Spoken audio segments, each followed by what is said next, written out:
Attractive risk reward റേഷ്യോയിൽ ലഭിക്കുന്ന ഏറ്റവും വലിയ ലാർജ് ക്യാപ് സ്റ്റോക്കായ റിലയൻസ് ഇൻഡസ്ട്രീസിൻ്റെ ക്വാർട്ടർലി റിസൾട്ട് കഴിഞ്ഞ ദിവസം പുറത്തു വന്നിരുന്നു. ഇന്നത്തെ വീഡിയോയിൽ റിലയൻസ് ഇൻഡസ്ട്രീസിൻ്റെ ക്വാർട്ടർലി റിസൾട്ടാണ് നമ്മൾ വിശദമായി മനസ്സിലാക്കുന്നത്. കഴിഞ്ഞ ദിവസം റിലയൻസ് ഇൻഡസ്ട്രീസ് 1.5% വർദ്ധിച്ച് 1419 ക്ലോസിംഗ് നൽകുകയും ചെയ്തു. റിലയൻസ് ഇൻഡസ്ട്രീസിൻ്റെ 52 വീക്കായി 1551, 52 വീക്കിലോ 1114. ഇവൻ തിങ്കളാഴ്ചയിലെ ട്രേഡിംഗ് സെഷനിൽ ബ്രേക്കൗട്ട് ട്രേഡിങ്ങിന് പോലും പരിഗണിക്കാവുന്ന ഒരു സ്റ്റോക്കായി റിലയൻസ് ഇൻഡസ്ട്രീസ് മാറിയിട്ടുണ്ട്. റിലയൻസ് ഇൻഡസ്ട്രീസിൻ്റെ ക്വാർട്ടർലി റിസൾട്ടിൻ്റെ ഓവറോൾ സമ്മറി നോക്കുകയാണെങ്കിൽ in terms of revenue company market എസ്റ്റിമേഷനെ ബീറ്റ് ചെയ്തെങ്കിലും in terms of profit company market estimation miss ചെയ്തിട്ടുണ്ട്.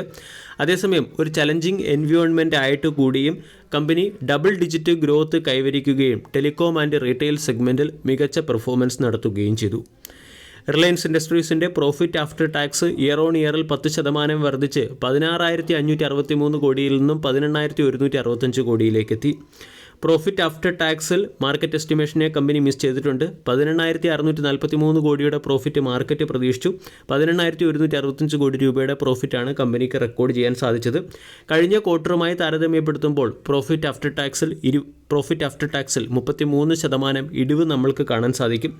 ഈ 33% ഇടിവ് വന്നത് കഴിഞ്ഞ പ്രാവശ്യം റിലയൻസ് ഇൻഡസ്ട്രീസിൻ്റെ പ്രോഫിറ്റ് ആഫ്റ്റർ ടാക്സിൽ ഒരു പ്രധാന കോൺട്രിബ്യൂഷൻ നൽകിയത് കമ്പനി ഏഷ്യൻ പെയിൻറ്റിൻ്റെ സ്റ്റേക്കുകൾ സെൽ ചെയ്ത് നേടിയ ഓൺ ടൈം ഗെയിൻ ആയിരുന്നു.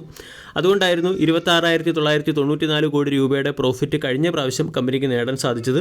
ആ പ്രോഫിറ്റ് നമ്മൾ ഒഴിവാക്കി നോക്കുകയാണെങ്കിൽ പ്രോഫിറ്റ് ആഫ്റ്റർ ടാക്സിലും വലിയ ഡെൻറ്റ് നമ്മൾക്ക് കാണാൻ സാധിക്കില്ല. ഇനി റിലയൻസ് ഇൻഡസ്ട്രീസിൻ്റെ റവന്യൂ ഇയർ ഓൺ ഇയറിൽ 10% വർദ്ധിച്ച് 2.35 ലക്ഷം കോടിയിൽ നിന്നും 2.59 ലക്ഷം കോടിയായി ഉയർന്നു. മാർക്കറ്റ് 2.51 ലക്ഷം കോടി രൂപയുടെ റവന്യൂ പ്രതീക്ഷിച്ചു. മാർക്കറ്റ് എസ്റ്റിമേഷനെ ബീറ്റ് ചെയ്യാൻ സാധിച്ചിട്ടുണ്ട്. ക്വാർട്ടർ ടു ക്വാർട്ടറിൽ കഴിഞ്ഞ ക്വാർട്ടറുമായി താരതമ്യപ്പെടുത്തുമ്പോൾ, അതായത് 2026 ഫിനാൻഷ്യൽ ഇയറിലെ ക്വാർട്ടർ 1 താരതമ്യപ്പെടുത്തുമ്പോൾ ക്വാർട്ടർ ടു ക്വാർട്ടർ റവന്യൂ 4% വർദ്ധിച്ച് 2.49 ലക്ഷം കോടിയിൽ നിന്നും 2.59 ലക്ഷം കോടിയായി ഉയർന്നു. ഇനി കമ്പനിയുടെ എബിറ്റയിലും സ്ട്രോങ് പെർഫോമൻസ് കാണാൻ സാധിക്കും. 15% വളർച്ച എബിറ്റയിൽ വരികയും 50,367 കോടിയുടെ എബിറ്റ റിപ്പോർട്ട് ചെയ്യുകയും ചെയ്തു. എബിറ്റ മാർജിൻ 80 ബേസിസ് പോയിൻ്റ് ഉയർന്ന് 17.8% എത്തി. കമ്പനിയുടെ ഗ്രോത്ത് ഉയരുന്നതനുസരിച്ച് കടബാധ്യതയും വർദ്ധിച്ചിരിക്കുകയാണ്. 3.38 ലക്ഷം കോടിയിൽ നിന്നും 3.48 ലക്ഷം കോടിയിലേക്കാണ് കടബാധ്യത ഉയർന്നിരിക്കുന്നത്. അതേസമയം ക്യാഷ് ആൻഡ് ക്യാഷ് ഇക്വലൻസിലും വർധനവുണ്ടായിട്ടുണ്ട്. 2.20 ലക്ഷം കോടിയിൽ നിന്നും 2.30 ലക്ഷം കോടിയിലേക്കാണ് ക്യാഷ് ആൻഡ് ക്യാഷ് ഇക്വലൻറ്റ് വളർന്നിരിക്കുന്നത്. ഇനി റിലയൻസ് ഇൻഡസ്ട്രീസിൻ്റെ ഓരോ സെഗ്മെൻറ്റിൻ്റെയും പെർഫോമൻസ് കൂടി അനാലിസിസ് ചെയ്യാം. ആദ്യം കമ്പനിയുടെ മികച്ച പെർഫോമൻസ് കാഴ്ചവെച്ച ടെലികോം സെക്ടറാണ്. ടെലികോം സെക്ടറിൻ്റെ റവന്യൂ 14.6% ഇയർ ഓൺ ഇയറിൽ വർദ്ധിച്ച് 42,652 കോടിയിലേക്കെത്തി. ടെലികോം സെക്ടറിലെ എബിറ്റ 17.7% വർദ്ധിച്ച് 18,757 കോടിയിലേക്കെത്തി. ടോട്ടൽ സബ്സ്ക്രൈബേഴ്സിൻ്റെ എണ്ണം 506 മില്യണിൽ നിന്നും 500 മില്യണിലേക്ക് എത്തുകയും ചെയ്തു. ഇവിടെ റിലയൻസിൻ്റെ ജിയോ ലോഞ്ച് ചെയ്ത ജിയോ എയർ ഫൈബർ ഒരു പ്രധാന പങ്ക് വഹിച്ചിട്ടുണ്ട് കമ്പനിയുടെ റവന്യൂ വർദ്ധിക്കുന്നതിൽ.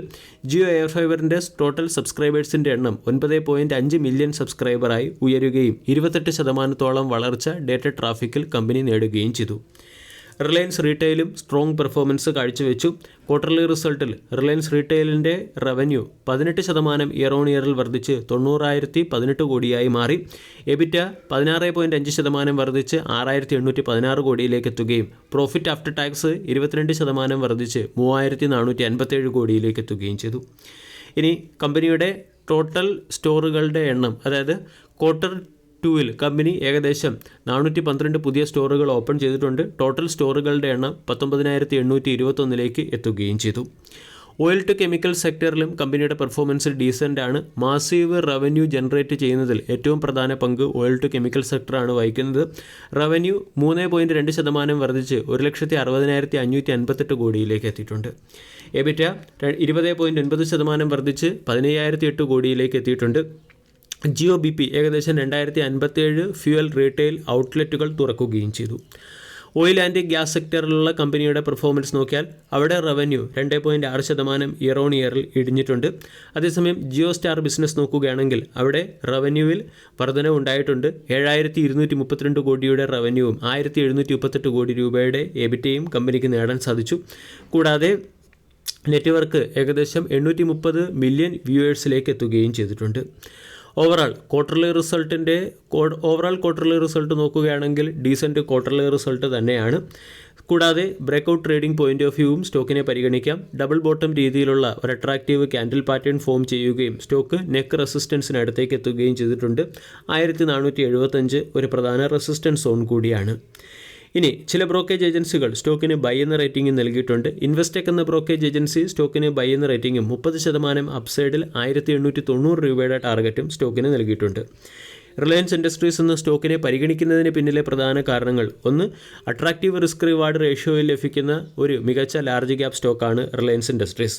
കമ്പനിയുടെ എബിറ്റയിൽ 14% CAGR കൂടിയുള്ള വളർച്ച കമ്പനിക്ക് കൈവരിക്കാൻ സാധിച്ചിട്ടുണ്ട്. കൂടാതെ ആവറേജ് റവന്യൂ പെർ യൂസറും ഇൻക്രീസ് ആയിട്ടുണ്ട്. ഇതൊരു പോസിറ്റീവ് ഹൈലൈറ്റ് ആണ്.